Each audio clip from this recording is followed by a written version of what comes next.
Shalom, selamat hari Minggu buat kita semua.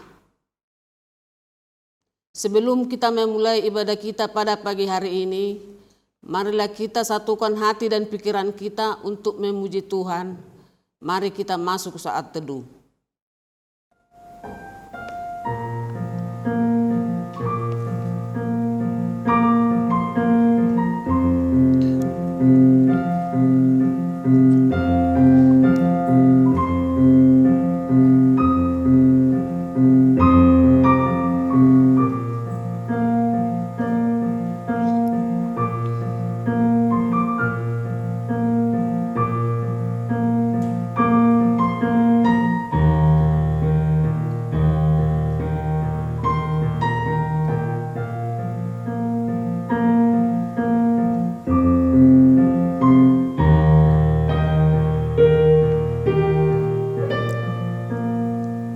Amin. Saat ini kita memasuki minggu kedua setelah Trinitatis. Tuhan berfirman di Imamat pasal 25 ayat 10, kamu harus menguduskan tahun yang ke-50 dan memaklumkan kebebasan di negeri itu bagi segenap penduduknya. Itu harus menjadi tahun Yobel bagimu, dan kamu harus masing-masing pulang ke tanah miliknya dan kepada kaumnya. Terpujilah Tuhan Allah yang telah menjadikan dan mengutus kita memaklumkan kebebasan. Topik minggu kita hari ini adalah panggilan memelihara ciptaan. Karena itu, marilah kita bersama-sama memelihara bumi ini. Jangan hanya memerasnya, sebab Allah yang menciptakannya untuk kita demi kehidupan kita. Terpujilah Tuhan Allah yang telah menjadikan dan mengutus kita memaklumkan kebebasan. Marilah kita bersatu hati di dalam persekutuan yang kudus bersama dengan Allah di tengah-tengah jemaatnya. Kita memuji dan memuliakan Tuhan. Kita bernyanyi. Mari kita bernyanyi dari Kidung Jemaat nomor 17 ayat 1 dan ayat 2. Tuhan Allah hadir.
Di dalam nama Allah Bapa dan nama anaknya Tuhan Yesus Kristus dan nama Roh Kudus yang menciptakan langit dan bumi.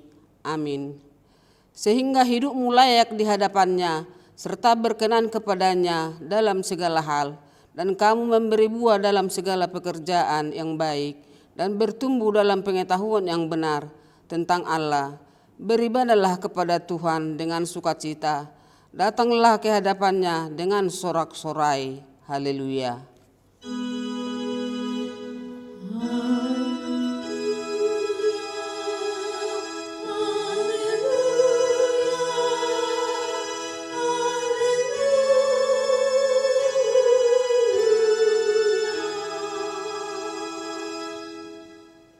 Marilah kita berdoa. Ya Tuhan Allah, Bapa kami yang di surga, berilah kepada kami hati yang kudus, pikiran yang baik, dan jiwa yang sungguh melakukan pekerjaan yang baik. Berilah kami damai, agar kami merasa aman dan tenteram dalam perlindungan-Mu. Kiranya kami senantiasa berpegang pada firman-Mu dalam menghadapi musuh-musuh kami. Jaga dan kuatkanlah kami di dalam Yesus Kristus Tuhan kami. Amin. Kita bernyanyi dari Kidung Jemaat nomor 10 ayat 4. Pujilah Tuhan Sang Raja.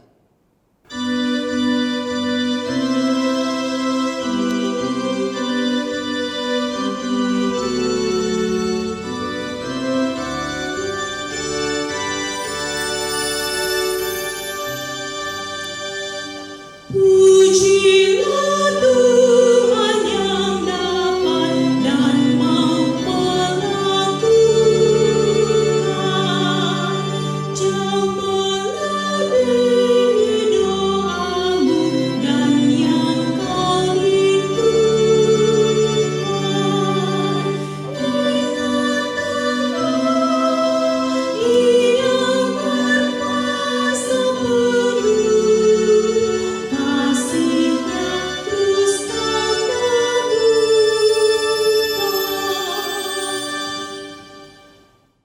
Hukum Tuhan yang ditetapkan untuk kita pada minggu kedua setelah Trinitatis hari ini tertulis dalam Ulangan pasal 15 ayat 9. Hati-hatilah supaya jangan timbul di dalam hatimu pikiran dursila demikian. Sudah dekat tahun ke-7, tahun penghapusan hutang, dan engkau menjadi kesal terhadap saudaramu yang miskin itu, dan engkau tidak memberikan apa-apa kepadanya, maka ia berseru kepada Tuhan tentang engkau, dan hal itu menjadi dosa bagimu. Marilah kita bersama-sama berdoa memohon kekuatan dari Tuhan kita. Ya Tuhan Allah, kuatkanlah kami untuk melakukan yang sesuai dengan hukum-Mu. Amin. Kita bernyanyi dari buku Ende nomor 432 ayat 1. Sian hurungan di dosake.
Marilah kita berdoa. Ya Allah Bapa kami yang Maha Kuasa dan Maha Pengasih, kami percaya bahwa Engkaulah yang menyelamatkan kami dari penderitaan kami, sebagaimana Engkau berbuat kepada bangsamu Israel. Engkaulah yang memerintahkan kami untuk mengumandangkan supaya kami bersama dengan bumi ini, supaya kami tidak hanya memerah hasil bumi ini, namun bumi ini juga harus mendapatkan pembebasan supaya kami bersukacita bersama-sama dengan bumi ini. Ya Tuhan Allah, bumi ini sudah cukup menderita oleh karena kerakusan kami. Tanah tercemar, laut dan juga udara. Karena itu ya Tuhan, Jadikanlah kami sebagaimana Engkau memanggil kami hari ini untuk memelihara ciptaan-Mu. Ya Allah Bapa kami yang Maha Kuasa dan Maha Pengasih, kasihanilah kami dan ampunilah dosa kami.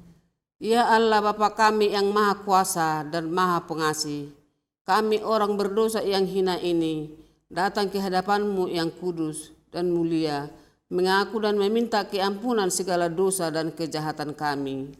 Kami sering mendukakan Tuhan karena perkataan, pikiran, dan perbuatan kami yang tidak benar. Kami tidak mengasihi Engkau dengan segenap hati, dengan segenap kekuatan, dan dengan segenap akal budi kami. Dan kami tidak mengasihi sesama manusia seperti diri kami sendiri. Kami layak kena murka-Mu dan terkutuk selama-lamanya. Tetapi sekarang kami datang memohon keampunan dosa kami. Tolonglah kami agar kami dapat bertobat dan meninggalkan segala kejahatan kami. Karena Yesus Kristus anak Allah yang tunggal dan karena nama-Mu yang kudus itu. Ya Allah, kasihanilah kami orang berdosa ini. Amin.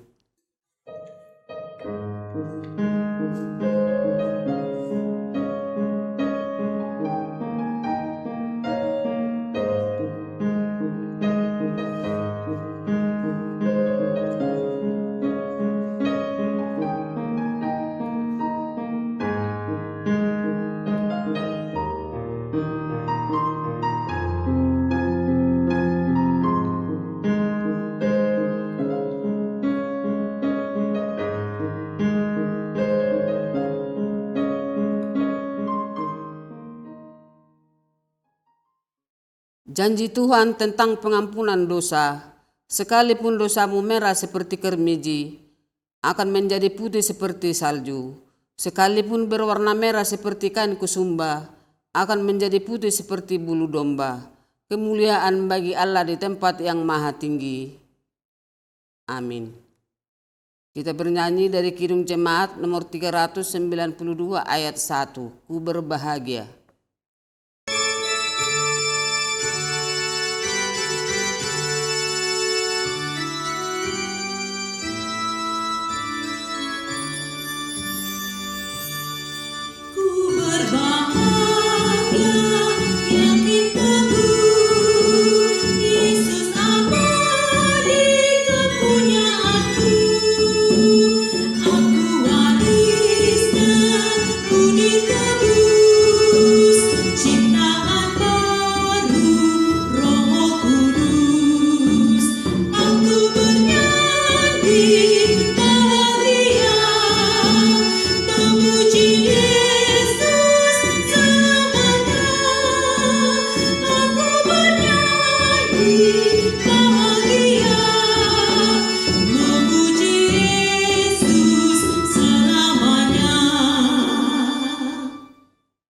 Firman Tuhan yang ditetapkan untuk kita pada minggu kedua setelah Trinitatis hari ini tertulis dalam Wahyu pasal 7 ayat 1 sampai ayat ketiga.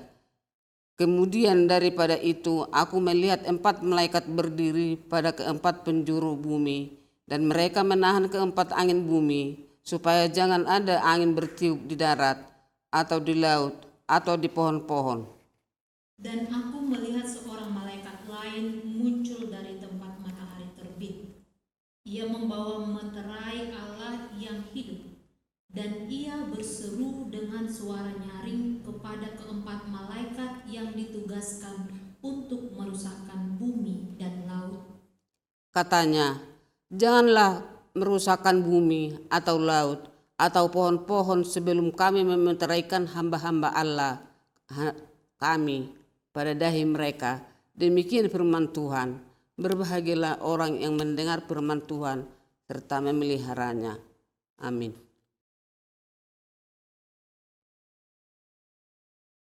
Kita bernyanyi dari Kidung Jemaat nomor 64 ayat 1 sampai ayat 2. Bila kulihat bintang gemerlapan.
Marilah kita bersama-sama mengaku iman kepercayaan kita.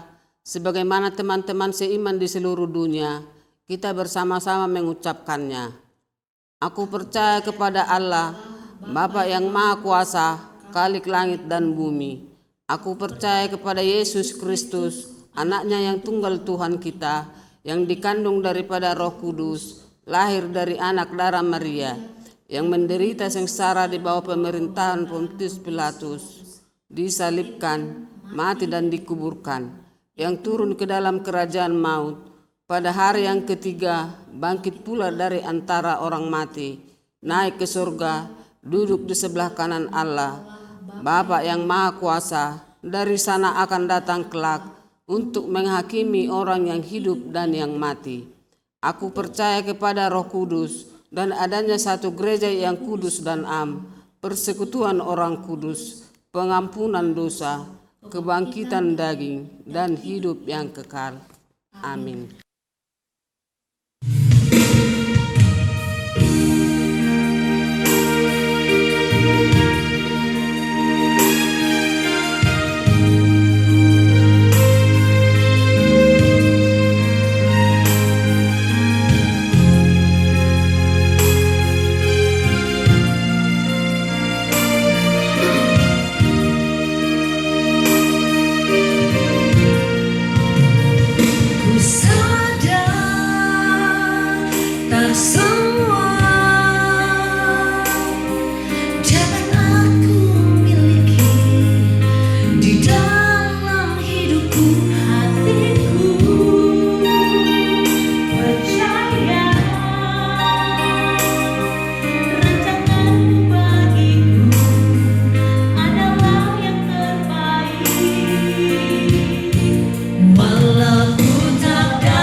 Ku sadar tak semua dapat kumiliki di dalam hidupku. Ku sadar aku tak dapat berharap akan kenyataan dalam hidupku. Namun hatiku tetap memandang kepadamu, Tuhanku Yesus Kristus.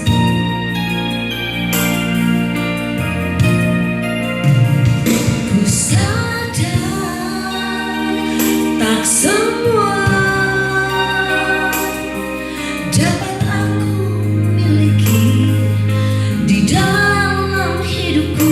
Hatiku percaya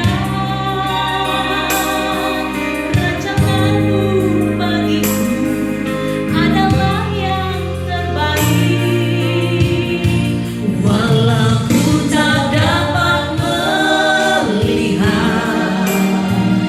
semua rencanamu, Tuhan, namun hatiku tetap memandang padamu, kau tuntun langkahku. Walau ku tak dapat berharap atas kenyataan hidupmu, namun hatiku tetap memandang padamu, kau ada untukku.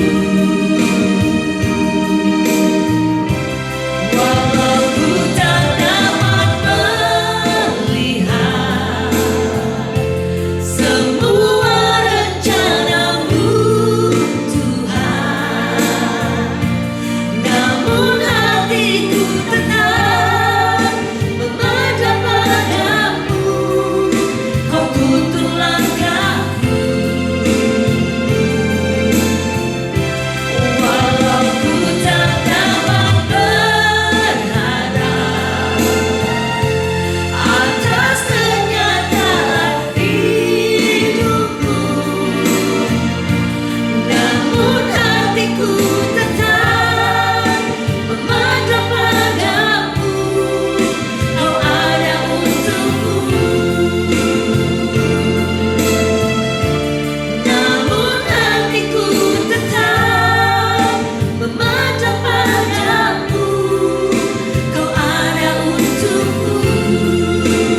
Kita bernyanyi dari buku ND nomor 826 ayat 2. Gohi au Tuhan.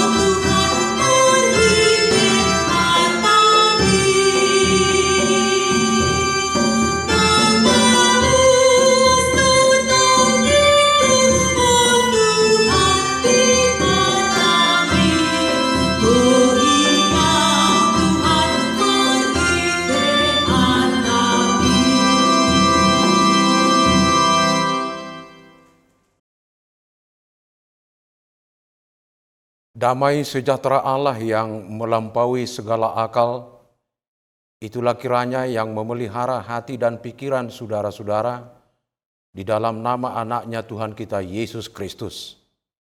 Amin. Bapak, Ibu, saudara-saudari yang dikasihi oleh Tuhan Yesus Kristus, firman Tuhan yang ditetapkan menjadi nats khotbah untuk minggu hari ini tertulis dalam kitab Imamat pasal 25 mulai dari ayat 1 sampai dengan ayat 13. Tuhan berfirman kepada Musa di Gunung Sinai, "Berbicaralah kepada orang Israel dan katakan kepada mereka, apabila kamu telah masuk ke negeri yang akan kuberikan kepadamu, maka tanah itu harus mendapat perhentian sebagai sabat bagi Tuhan. 6 tahun lamanya engkau harus menaburi ladangmu, dan 6 tahun lamanya engkau harus merantingi kebun anggurmu dan mengumpulkan hasil tanah itu. Tetapi pada tahun yang ke-7, haruslah ada bagi tanah itu suatu sabat, masa perhentian penuh, suatu sabat bagi Tuhan. Ladangmu janganlah kau taburi, dan kebun anggurmu janganlah kau rantingi. Dan apa yang tumbuh sendiri dari penuaianmu itu janganlah kau tuai, dan buah anggur dari pokok anggurmu yang tidak dirantingi janganlah kau petik. Tahun itu harus menjadi tahun perhentian penuh bagi tanah itu. Hasil tanah selama sabat itu haruslah menjadi makanan bagimu, yakni bagimu sendiri, bagi budakmu laki-laki, bagi budakmu perempuan, bagi orang upahan, dan bagi orang asing di antaramu yang semuanya tinggal padamu. Juga bagi ternakmu dan bagi binatang liar yang ada di tanahmu. Segala hasil tanah itu menjadi makanannya. Selanjutnya engkau harus menghitung 7 tahun sabat, yakni 7 kali 7 tahun, sehingga masa 7 tahun sabat itu sama dengan 49 tahun. Lalu engkau harus memperdengarkan bunyi sangkakala di mana-mana dalam bulan yang ke-7 pada tanggal 10 bulan itu. Pada hari raya pendamaian, kamu harus memperdengarkan bunyi sangkakala itu di mana-mana di seluruh negerimu. Kamu harus menguduskan tahun yang ke-50 dan memaklumkan kebebasan di negeri itu bagi semua penduduknya. Itu harus menjadi tahun Yobel bagimu, dan kamu harus masing-masing pulang ke tanah miliknya dan kepada kaumnya. Tahun yang ke-50 itu harus menjadi tahun Yobel bagimu.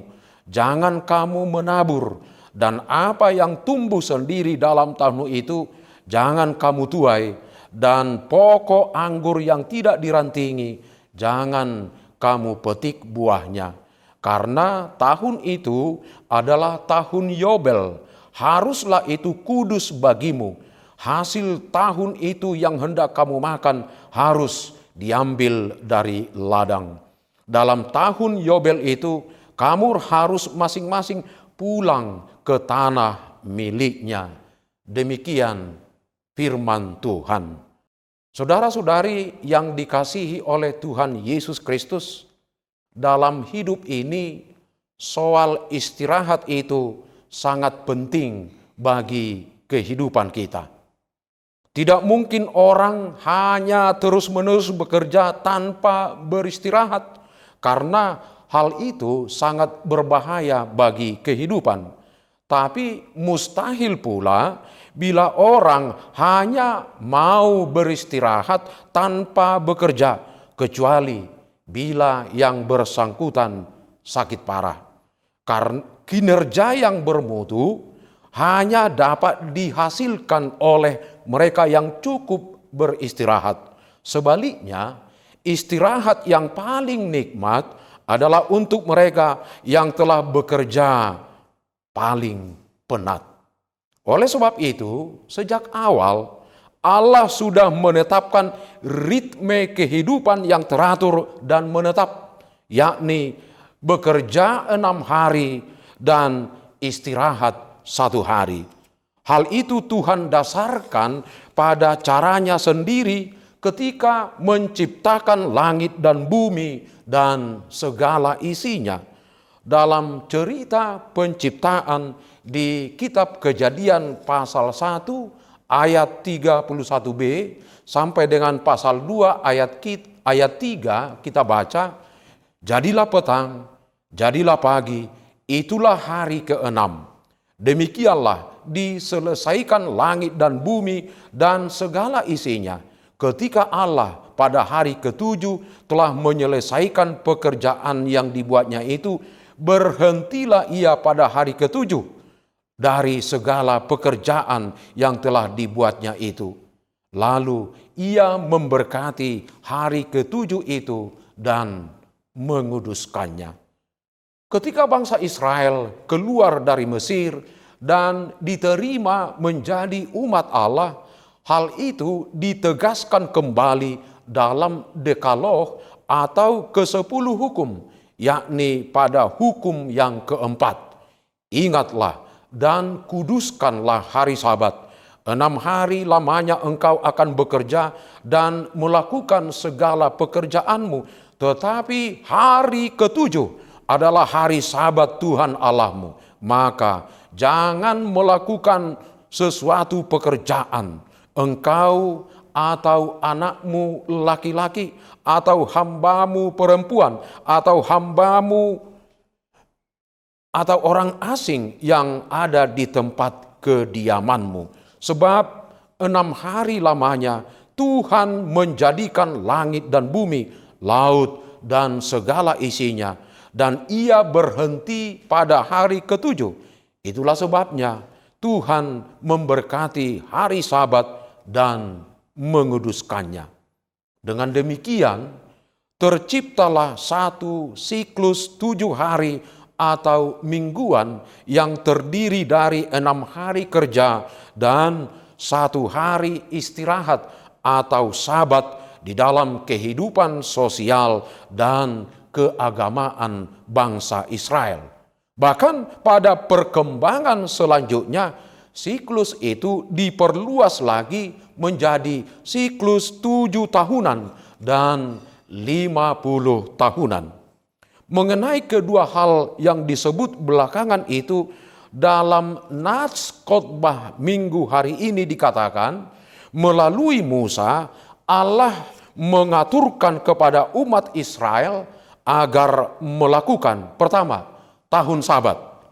1 tahun Sabat terdiri dari 7 tahun, yakni 6 tahun bekerja dan 1 tahun istirahat. Maksudnya, setelah sampai di tanah Kanaan, selama 6 tahun berturut-turut, bangsa Israel harus mengerjakan tanahnya masing-masing, menaburinya dengan benih gandum maupun jelai, atau menanaminya dengan anggur ataupun zaitun, kemudian memeliharanya dengan baik, serta memungut hasilnya pada waktunya. Tetapi pada tahun ke-7, tanah itu harus mendapat perhentian sebagai Sabat bagi Tuhan. Maksudnya, pada tahun ke-7 itu tanah tidak boleh lagi dikerjakan, melainkan harus dibiarkan kosong. Ladang-ladang gandum atau jelai tidak boleh ditaburi benih baru, dan kebun-kebun anggur ataupun kebun-kebun zaitun tidak boleh dirantingi atau dibersihkan. Kedua, tahun Yobel.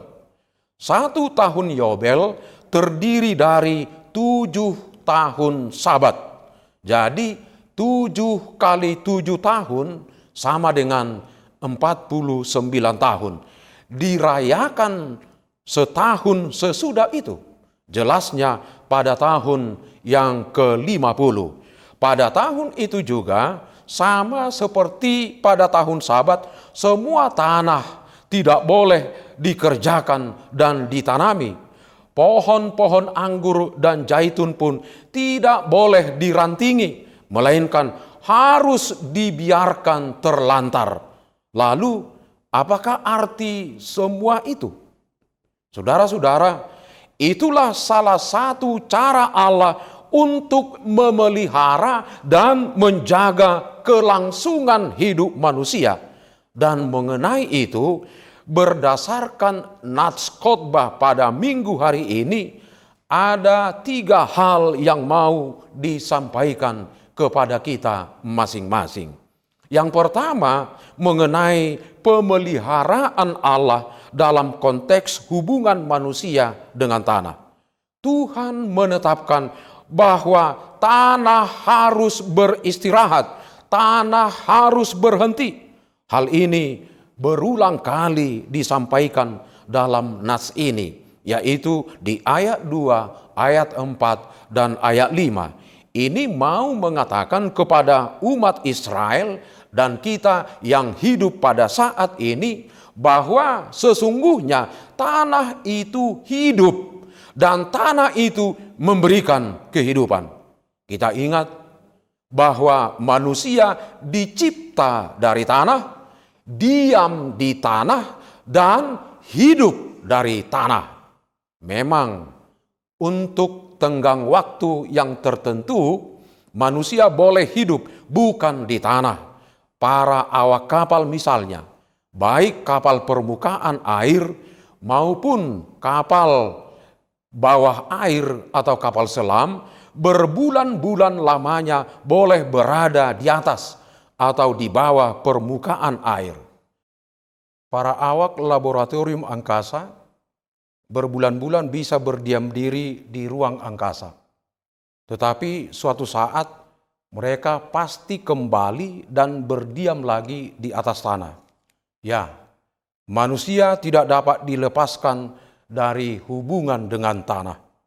Oleh karena itu, dalam mengelola tanah, kita harus menuruti Tuhan dan patuh kepadanya sebagai pencipta dan sebagai pemilik tanah. Tanah bukan sekadar benda mati. Tanah bukan sekadar komoditi. Tanah tidak boleh disakiti dengan cara menumpahkan pestisida yang berlebihan, pupuk kimia, dan zat-zat lainnya. Saat ini, sebagian besar tanah di bumi ini sudah terlalu lelah karena terlalu dipaksa, terlalu dieksploitasi. Itu sebabnya tanah sekali lagi perlu beristirahat. Jadi aturan tentang tahun Sabat dan tahun Yobel itu menegaskan bahwa Allah menjaga agar hubungan itu tetap sinambung atau dapat berlangsung dengan baik. Menjaga agar tanah tetap dapat didiami dan mampu menghasilkan makanan bagi makhluk hidup, terutama bagi manusia sebagai mahkota ciptaan Allah. Untuk itu, tanah harus diberi kesempatan beristirahat. Tidak boleh dieksploitasi atau dikuras terus-menerus sehingga menjadi tandus. Yang kedua, tentang pemeliharaan Allah dalam konteks hubungan manusia dengan makhluk lainnya dan juga hubungannya dengan sesamanya. Manusia bukanlah makhluk yang tersendiri yang dapat hidup dari dirinya sendiri, melainkan di dalam hubungan dan keterkaitan dengan makhluk lainnya, dengan tumbuhan dan hewan. Jadi, aturan tentang tahun Sabat dan tahun Yobel adalah cara Tuhan untuk memelihara agar hubungan manusia dengan ciptaan lainnya dan dengan sesamanya manusia boleh berlangsung dengan baik. Dengan adanya aturan Sabat dan Yobel itu sekaligus memberi jaminan akan ketersediaan makanan secukupnya untuk manusia, untuk ternak, dan untuk binatang liar, seperti disebut tadi di ayat 6 dan ayat 7. Hasil tanah selama Sabat itu haruslah menjadi makanan bagimu, yakni bagimu sendiri, bagi budakmu laki-laki, bagi budakmu perempuan, bagi orang upahan, dan bagi orang asing di antaramu yang semuanya tinggal padamu, juga bagi ternakmu dan bagi binatang liar yang ada di tanahmu, segala hasil tanah itu menjadi makanannya. Artinya, hasil tanah itu selama 6 tahun adalah persediaan makanan untuk 7 tahun. Dan pada tahun ke-7, hasil panen tidak boleh dipetik. Supaya apa? Supaya orang miskin dan binatang hutan dapat makan. Saudara-saudari, disinilah kita lihat betapa pentingnya kepedulian terhadap makhluk ciptaan lainnya. Dan melalui itu, manusia belajar untuk mempraktekkan peri kemanusiaan dan peri kemahlukan. Peri kemanusiaan dalam artian peduli kepada orang di sekitar yang berkekurangan dan miskin. Dan peri kemahlukan bahwa ciptaan lainnya itu membutuhkan makanan untuk kehidupan. Ini sekaligus sebagai amanat untuk menghindari diri dari cinta diri dan ketamakan. Sebab sifat dasar manusia adalah semakin banyak maunya, semakin tidak pernah puas alias rakus, semakin memperkaya diri. Kita tahu bahwa sejak lama hal menjauhkan diri dari cinta diri dan dari ketamakan merupakan keharusan umat Allah. Yang diinginkan Allah dari kita adalah supaya kita mencukupkan diri dengan berkat yang kita terima dalam hidup ini. Cukupkanlah dirimu dengan apa yang ada padamu. Firman Tuhan dalam Ibrani pasal 13 ayat 5. Yang ketiga, melalui nas ini kita juga bisa melihat apa arti sesungguhnya dari tahun Yobel itu. Buat kita saat ini, tahun Yobel sering kita sebut dengan istilah jubileum. Yobel berarti 7 kali 7 tahun Sabat. Ada yang sama antara tahun Yobel dan tahun Sabat, yaitu tanah tidak bisa ditanami. Kemudian di tahun Sabat dan tahun Yobel, para petani Israel mengisinya dengan lebih banyak berdoa, lebih banyak bersekutu dengan Tuhan. Akan tetapi ada kekhususan tahun Yobel. Yobel atau tahun ke-50 adalah sebuah perayaan khusus, perayaan sukacita. Tadi dikatakan di saat perayaan tahun Yobel, maka sangkakala ditiup.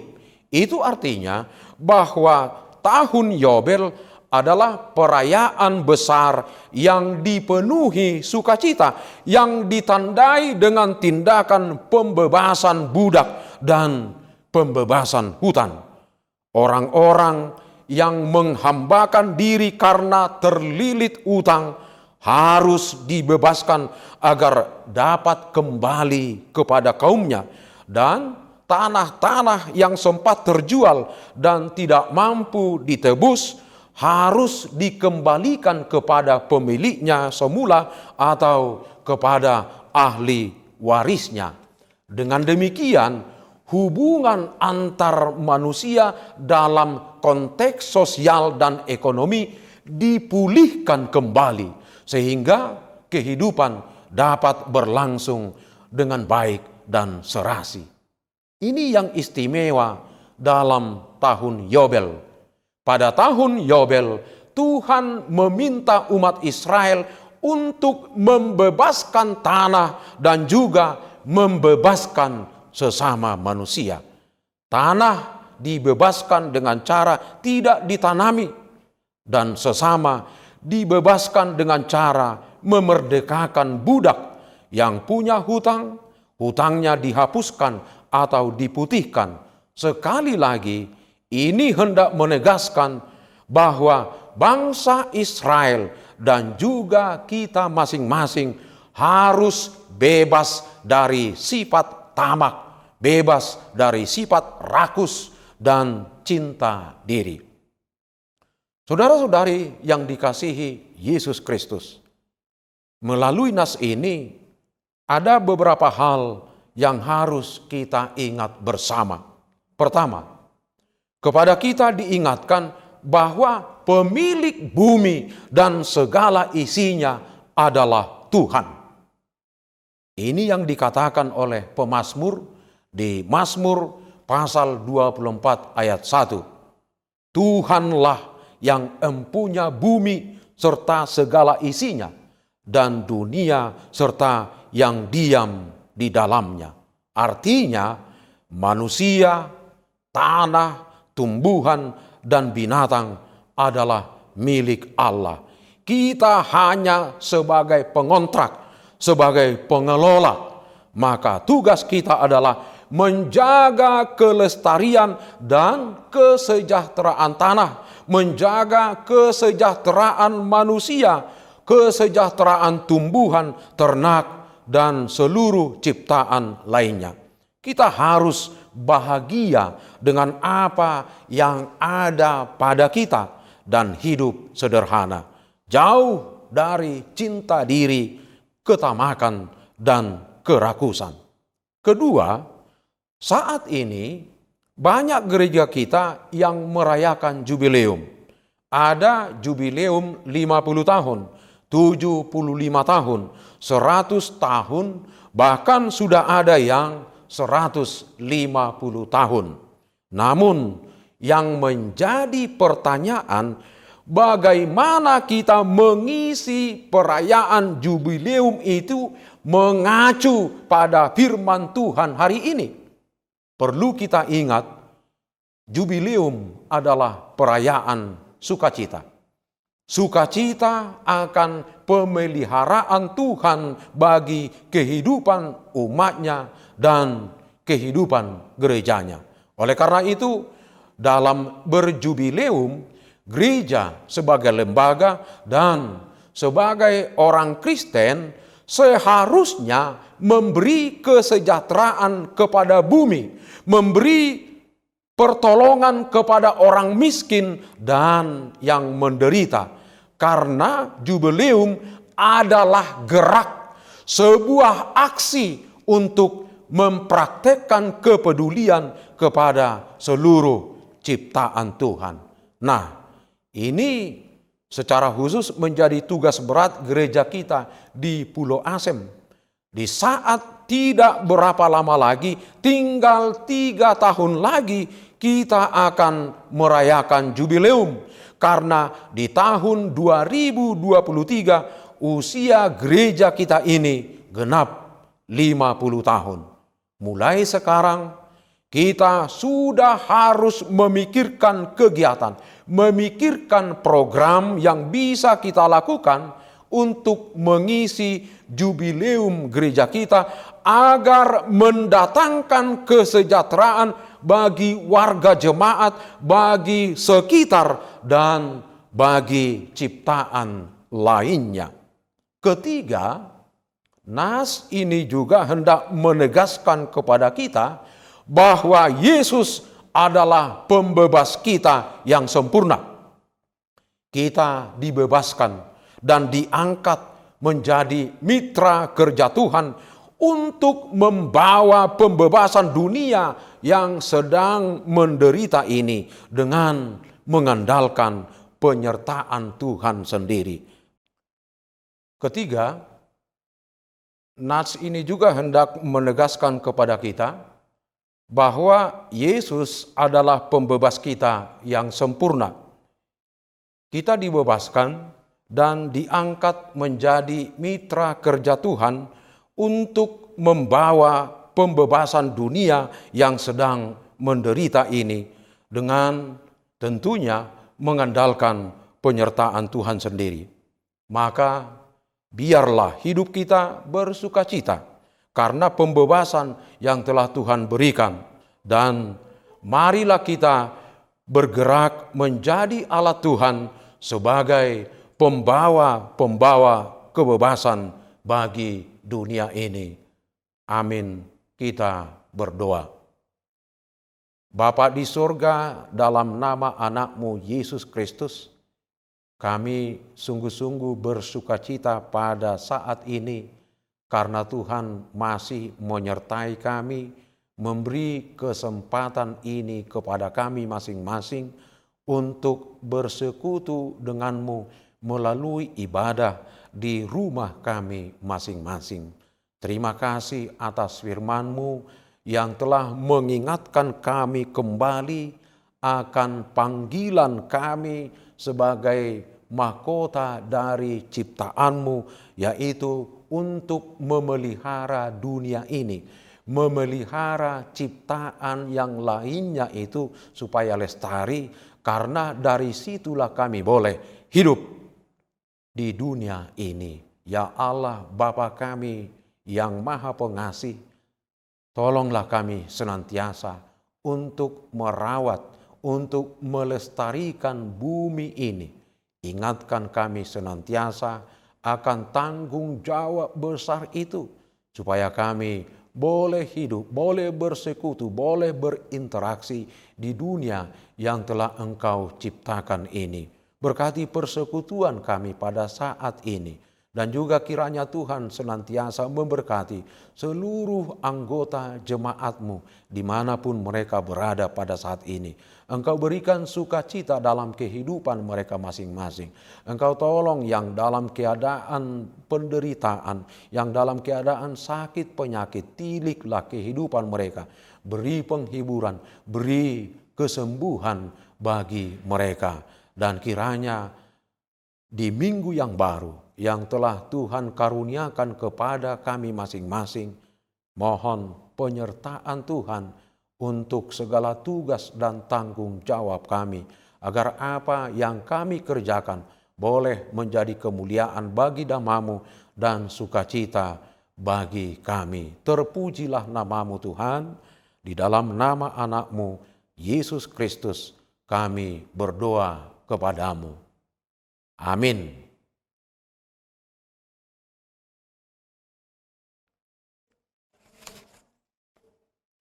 Kita bernyanyi dari Kidung Jemaat nomor 365B, ayat 1 dan ayat 5, Tuhan ambil hidupku, sambil menyampaikan persembahan.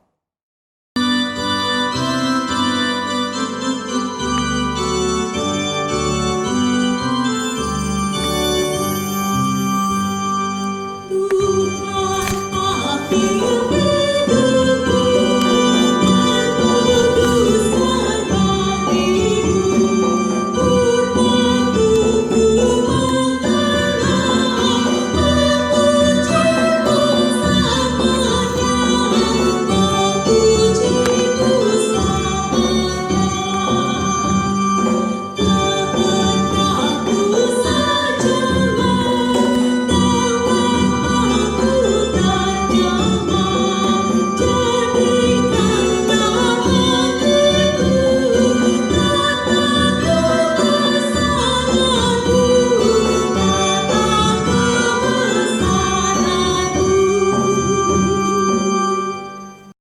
Marilah kita berdoa untuk menyerahkan persembahan kita kepada Tuhan.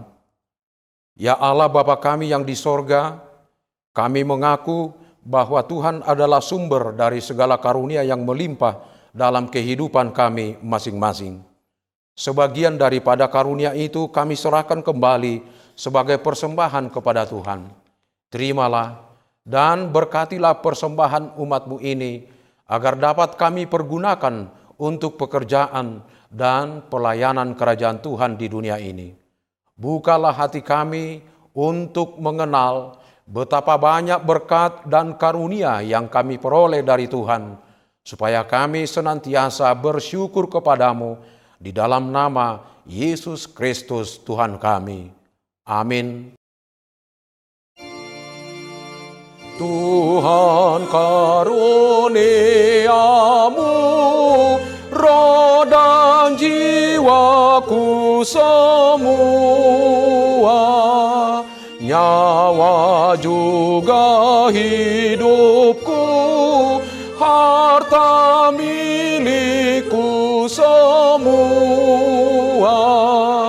ku serahkan padamu untuk selama-lamanya. Bapa kami yang di sorga, dikuduskanlah namamu. Datanglah kerajaanmu, jadilah kehendak-Mu di bumi seperti di sorga. Berikanlah kami pada hari ini makanan kami yang secukupnya, dan ampunilah kami akan kesalahan kami, seperti kami juga telah mengampuni orang yang bersalah kepada kami. Dan janganlah membawa kami ke dalam percobaan, tetapi lepaskanlah kami daripada yang jahat.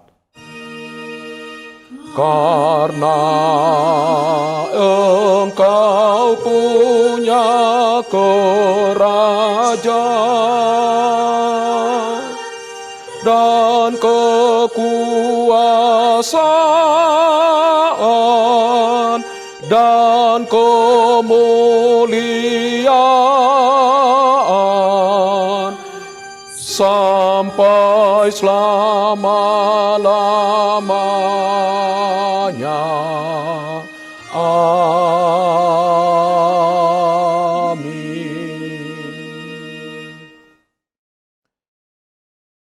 Tuhan memberkati dan melindungi engkau.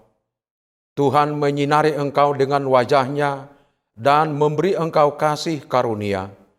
Tuhan menghadapkan wajah-Nya kepadamu dan memberi engkau damai sejahtera.